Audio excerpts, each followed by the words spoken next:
My husband, 31, told me last night that his boss asked him to pick up an extra shift today because of short staffing. He said, "I'm sorry I have to work on Valentine's Day." It did bother me, but it is what it is. We won't do anything over the top for Valentine's Day anyway. We have movies and cuddle and whatever. But this year is different. We have an infant daughter, so it did bother me, but I just let it go. His work schedule is 10 a.m. to 8 p.m. He's worked at the same company for 9 years and his schedule has never changed, and neither has his break time. I want to point this out ahead of time. So my vehicle was at the shop and it wasn't due to be done until the 16th, but he finished today and called me around 11. So I walked with my daughter to collect my vehicle, a quarter of a mile, nothing big. After grabbing the car, I go to the gas station with a small restaurant inside. To my surprise, I see my husband's truck. Now, he works 45 minutes in the opposite direction, so even if it was his lunch break, which it wasn't, he wouldn't have been able to make it to this restaurant. I go inside and find him sitting at the table with his mom. Now, this shouldn't be a big issue, but he and I had just agreed to go no contact with this woman a month ago because she physically slapped my daughter in the face and left a red mark because my daughter, who is again an infant, bit down on her arm and she was cutting teeth. So I walked up to the table and asked him how work was going, and he stood up and told me, "I'm sorry, I just wanted to have lunch with my mom for Valentine's Day." So I said, "You want to have lunch with the witch who slapped your infant daughter across her face? Go ahead and have your lunch, but do not come home. Go stay with mommy." 2 other couples were sitting close by and they started shooting daggers at him at his mom, and one of them gasped and said "OMG" while giving my mother-in-law dirty looks. Supposedly I didn't see it, but this is what my husband texted me afterward. He followed me out to my vehicle as I was walking off and said, "It's not like I'm allowing her around our daughter. I shouldn't have even had to lie to you about having lunch with my mother.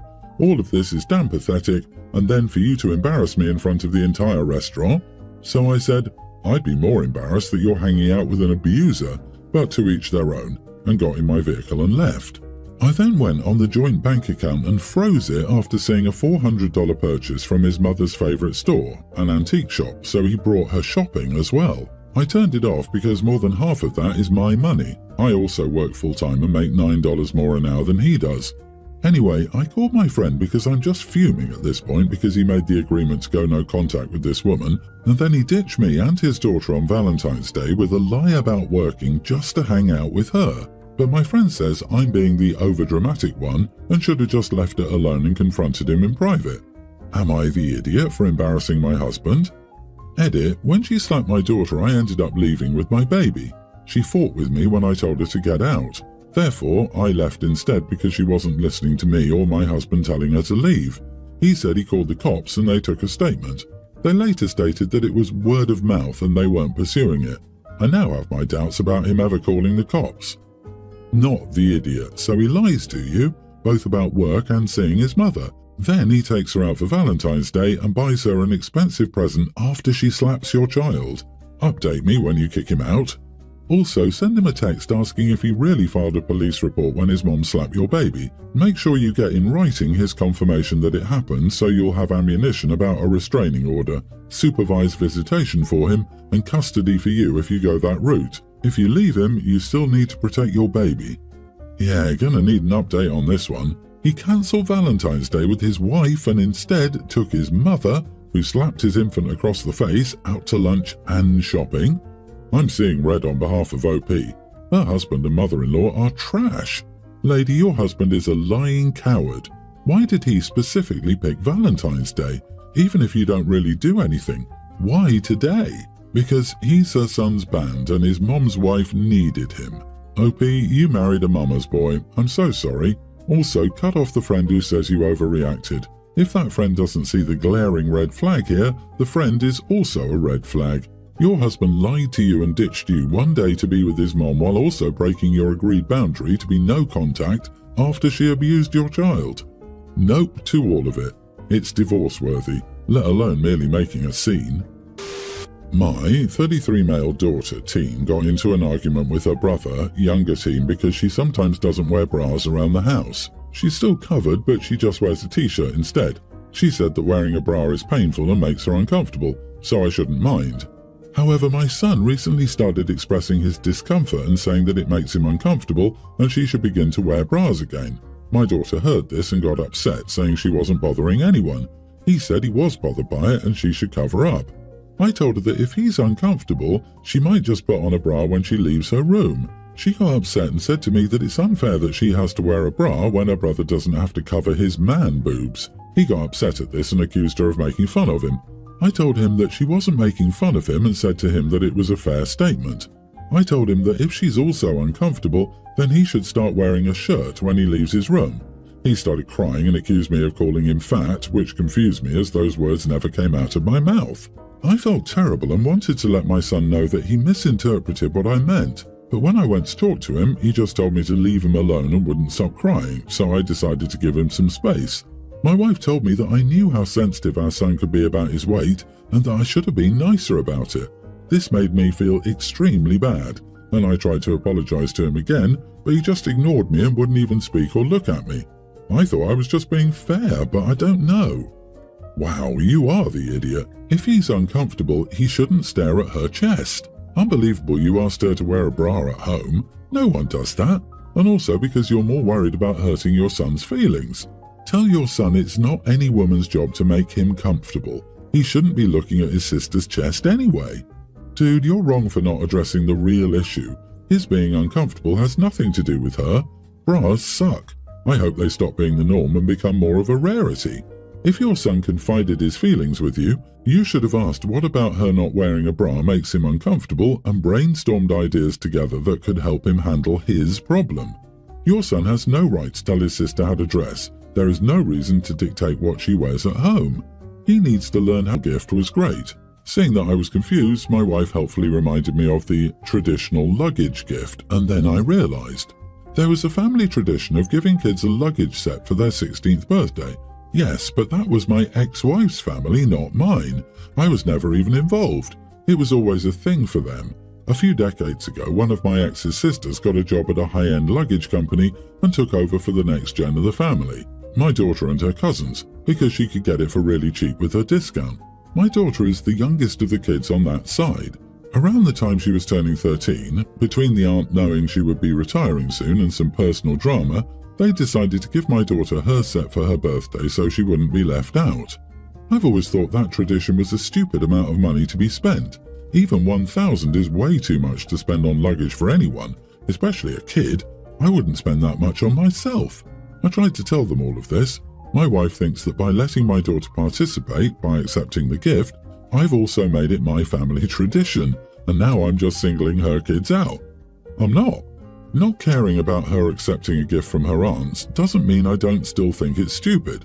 There's a lot of difference between you can have this because it's not worth buying and you can't have this because I think it's inappropriate or dangerous.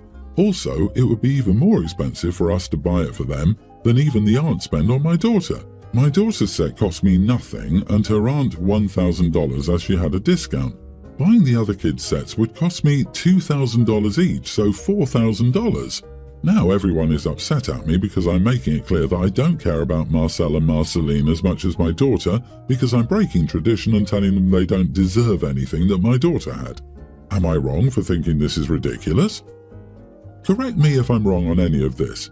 So the sister of the woman you're no longer even married to is now retired and no longer buying the discounted but still crazy expensive luggage, and now your wife thinks that you should now spend a total of $4,000 on luggage for her kids who were never related to or knew the aunt?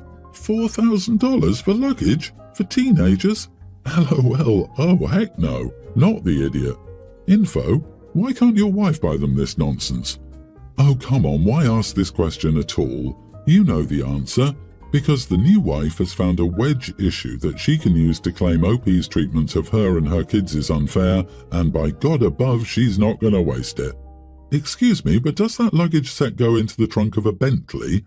The cost of the luggage set is irrelevant, but unless you're in the top 5% income bracket, the price tag on that luggage set is ridiculous and impractical. Your wife is entitled, though, to decide that your ex-wife's traditions are now hers too. You're not breaking a family tradition. It wasn't your family's tradition. It was your in-laws. You are no longer associated with that family outside of your kids. My 32 stepdaughter is a tween, so, understandably, I look like a bit of an idiot here.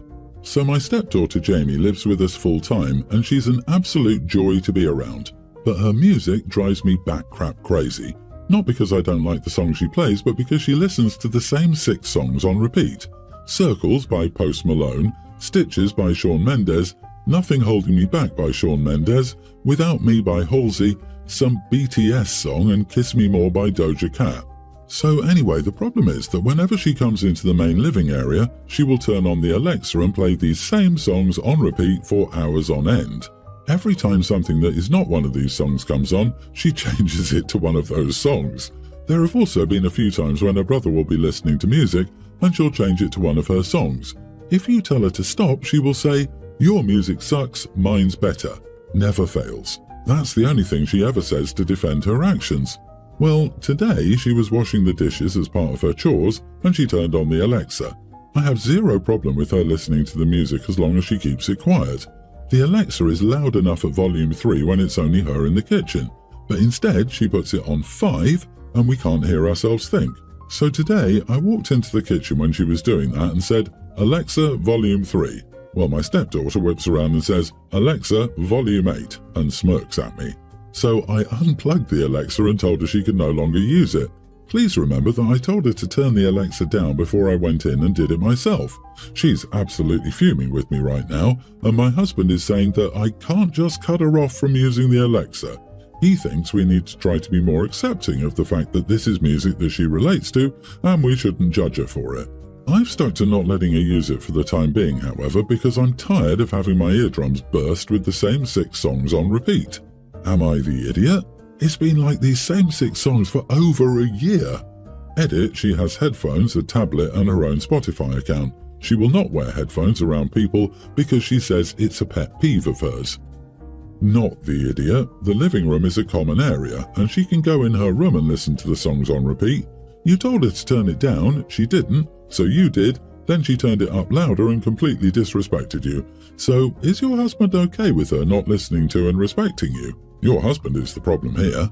Tell her to get over her pet peeve and wear headphones. What kind of monster does your husband want to raise, saying you can't just cut her off when she's purposefully being abusive with sound? Tweens do not get to be in charge of the house. The smirk is what did it for me. Smirk? You lose all manner of privileges. Right? She knows exactly what she's doing. She would have been permanently banned from the Alexa simply for turning around and cranking it up to 8 while smirking. She can go to a damn room and listen to them quietly or put headphones in.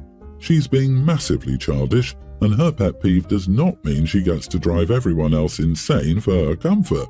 That's just BS. Losing the Alexa isn't the only thing that should happen. My nearly adult half-sister is pregnant. She didn't want an abortion. It's too late at this point anyway. She also doesn't want to give up her baby for adoption. Her dad and her mom are not supportive of this at all. They said if she has a baby, she's going to have to figure everything out on her own, and as soon as she turns 18, she has to move out. The baby's dad isn't interested in being involved and is unlikely to pay child support given his occupation. I'll just say he works in a cash business. My husband and I also have been looking into alternative ways to have children because of fertility issues. We've already gone through the process of fostering, only for the child to be taken away and given back to their biological mother. While we know it was for the good of their child and the mother, it was still heartbreaking for us. We don't want to go through that again. So we looked into private adoption and we're expecting possibly to have a baby in a few months. Of course, we're trying not to get overly excited just in case things fall through. My sister thinks the best solution is for us to raise her baby for a few years while she finishes school and gets herself established in a career. She thinks it will be too hard to do that while she takes care of her baby alone. She also pointed out that we're already preparing to care for a baby. We aren't enthusiastic about this idea because we're not confident about handling 2 babies simultaneously. So taking my sister's baby would mean we would have to pass on the other baby. The situation with my sister's baby would be the same situation with fostering.